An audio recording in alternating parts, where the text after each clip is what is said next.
రాష్ట్రాన్ని సాధించినటువంటి కేసీఆర్ గారి 72వ పుట్టినరోజు సందర్భంగా కస్తూర్పల్లి శివారులోని అతి పురాతనమైన శివానుబండ మల్లన్న స్వామి గారికి మొక్కి వారి జన్మదిన వేడుకల్ని ఈ మల్లన్న గుడి ప్రాంగణంలో కస్తూర్పల్లి గ్రామ సర్పంచ్ ఉప సర్పంచ్ గ్రామ ప్రజల సమక్షంలో మల్లన్న స్వామికి పూజ చేయడం జరిగింది. ఒకనాడు తెలంగాణ నీళ్ళలో వారిన నీళ్లతోని ఆకలి చావులు ఆత్మహత్యలతోని నిత్యం పోలీసు బూట్ల చప్పుడు తుపాకుల మోతలతోని నెత్తురొడుతున్నటువంటి తెలంగాణ భారతదేశంలోనే అంగట్లో ఆగమైన అవ్వ ఎట్లుంటది అంటే తెలంగాణ లెక్క ఉంటుంది అనే పద్ధతిలో నాడు తెలంగాణ ఉండేది. అట్లాంటి తెలంగాణని గోదావరి నీళ్ళని 600 మీటర్ల ఎత్తు పైకి తెచ్చి పరాయి పాలన నుంచి విముక్తం చేసి స్వయం పాలన సాధించి స్వయం గౌరవంతో తెలంగాణ బిడ్డలు తలెత్తుకొని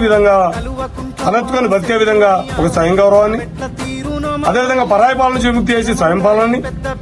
ఈ నెత్తురుడుతున్నటువంటి తెలంగాణని నెత్తురు వారుతున్నటువంటి నిరలవాట భూములలో చెమటాలు ఆత్మహత్యలు నెత్తురు వారుతున్నటువంటి భూమిలో గోదావరి జలాన్ని వారిచ్చి ఒక హరిత తెలంగాణని చేసినటువంటి ఒక గొప్ప చారిత్రక పురుషుడు కేసీఆర్ గారు. తెలంగాణని ఇలా దేశంలోనే అతి వేగంగా అభివృద్ధి అవుతున్నటువంటి రాష్ట్రంగా ప్రపంచవ్యాప్తంగా అనేక ప్రయోగాలకి,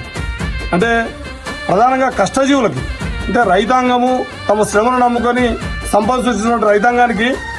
చేద్దామంటే పని లేని పురుగులన్నమే పెరుగన్నము లాగా భావించేటటువంటి పరిస్థితుల నుంచి ఇవాళ మొత్తం దేశానికే అన్నాన్ని ప్రసాదించినటువంటి అత్యధిక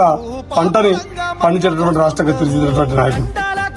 అదే ఎన్కౌంటర్ లేని ఒక సస్యశ్యామలమైనటువంటి శాంతియుతమైనటువంటి ఒక ప్రజాస్వామిక వాతావరణం ఏర్పాటు చేసే విధంగా తెలంగాణ ఏర్పాటు చేసినటువంటి రాష్ట్రాన్ని సాధించినటువంటి రాష్ట్ర ప్రదాత కాబట్టి వారికి మరెన్నో జన్మదినాలు జరుపుకోవాలని, ఖచ్చితంగా మళ్లీ తెలంగాణ రాష్ట్రంలో ఇప్పుడు కొంత నత్తనాలుగా నడుస్తున్నటువంటి అభివృద్ధి ఇప్పుడు మళ్లీ తిరిగి ఢిల్లీ చేతిలో లేదా అమరావతి గల్లీలో ఉన్నటువంటి బొల్లిబాబు చేతిలో ఉన్నటువంటి పాలకుల నుంచి మళ్లీ విముక్తి అయి తెలంగాణ కేసీఆర్ ముఖ్యమంత్రి అయి మరోసారి తెలంగాణ భారత చిత్రపటంలో ఉన్నతంగా నిలబడాలని ఈ సందర్భంగా కేసీఆర్ గారికి జన్మదిన శుభాకాంక్షలు తెలియజేస్తూ లాంగ్ లివ్ కేసీఆర్.